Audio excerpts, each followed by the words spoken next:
So if you are someone who is in a domestic violence situation, I strongly encourage you to reach out for help anyway. So your situation is particularly sensitive because you may be separated from friends, you may be separated from family, as well as anyone who was a support system due to social distancing to stop the spread of the coronavirus. So if you are in that position, keep in mind that the domestic violence shelters are considered an essential business and they are still open. They are still accepting calls.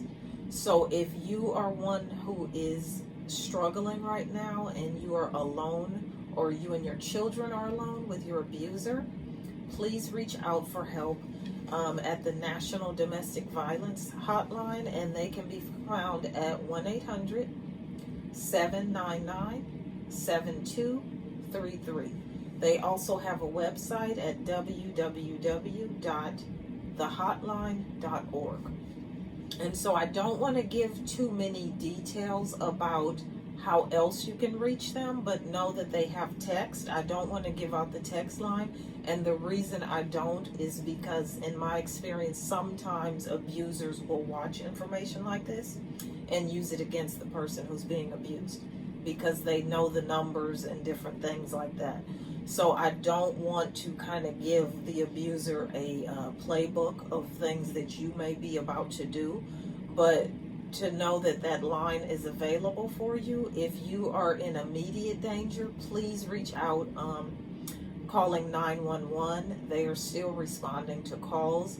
Even though the coronavirus takes high priority, I strongly encourage you to call.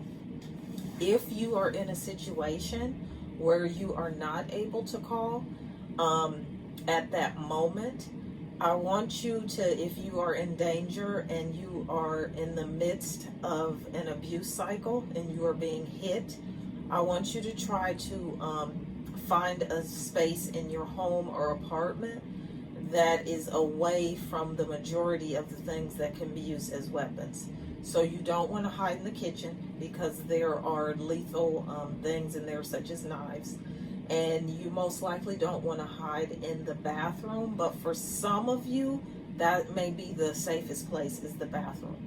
So if you can, to go to the bathroom, to put things against the door if you need to, in order to maintain your safety, or into one of the bedrooms, into the closet, but to make sure that you kind of think about what is the safest place in my home, and to utilize that place if you really are not able to get away at this time because you're fearful of leaving because of the virus, but then you also have trouble reaching out. The other tip I wanted to give is that the abuser eventually has to use the bathroom. And so if you're able to get access to a phone in that time that they're using the restroom, either showering or toileting, also if they are the ones who go on the runs to replace supplies such as toilet paper and things like that, that could be your opportunity. Also, if they are sleeping, that's another good opportunity to try to reach out for the help that you need. So once again, to reach out for help, even though the coronavirus is taking priority, you are still important, and all of those services that help abuse partners are still open and they are still accepting calls. The National Domestic Violence Hotline, if you call or text them, what they can do is walk you through a safety plan to help you. And so to keep those in mind, and to also hide in the safest place you can within your home. And if you are having a hard time reaching out, to use your abuser's sleeping time, toileting time, showering time, or any time they leave the house, to go pick up more supplies as your frame and your time window to get the help that you need. So the last thing, I know I said that was the last thing, but I just wanted to talk about one last thing, and that's the idea of embracing, for the time being, a collectivist mindset, meaning that we think about all of us as a whole, all of us as human beings, before we think about ourselves. And that doesn't mean that you put yourself last. It means that you practice social distancing, that you take this virus very seriously, that your friends and loved ones, that if you hear them talking in a non-serious way, that you are brave enough to kind of correct them and give them good information. And to think about the greater good, not just your needs in the moment, because that is how we will all get through this. And to remember that the whole world is experiencing this right now. And that right now, the best chance for for us to go back to normal in a quicker frame of time is for all of us to pull together and to participate and to take all the recommendations seriously and to the best of our ability. And so there's one little tip that I heard a colleague of mine mention, is that when you are out shopping, most stores have enacted a policy where the elderly or disabled can come early in the morning. But to keep in mind that if you are not one of the high-risk groups, to still remember that there are people out there who are not getting their needs met. So the tip I wanted to give is that if you are out and about and shopping for your necessities, to keep in mind to try not to use anything labeled women, infant, children, or WIC for short.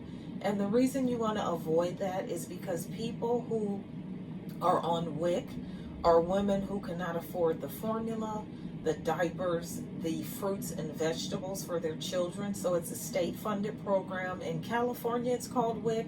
In your state, it may be called something else, but a state-funded program to help women and children who need to obtain food safety and food security. So to try not to eat those items, because the people who use WIC or state-funded food programs, they're not able to choose other brands.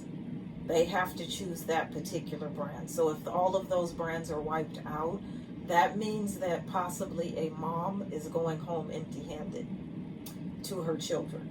And so we want to keep that in mind, that if we work together as a community, everyone will have their needs met, and to start to think of yourself, especially during this time of crisis and uncertainty, as a world citizen, not just a citizen of your country, and not just someone who belongs to that particular state, that county, or that neighborhood, but to be a world citizen and to all pull together. Okay, I hope you enjoyed this free resource. And like I said, be sure and share this information. You can find me at www.mycounselingclinic.com. Stay well and be well.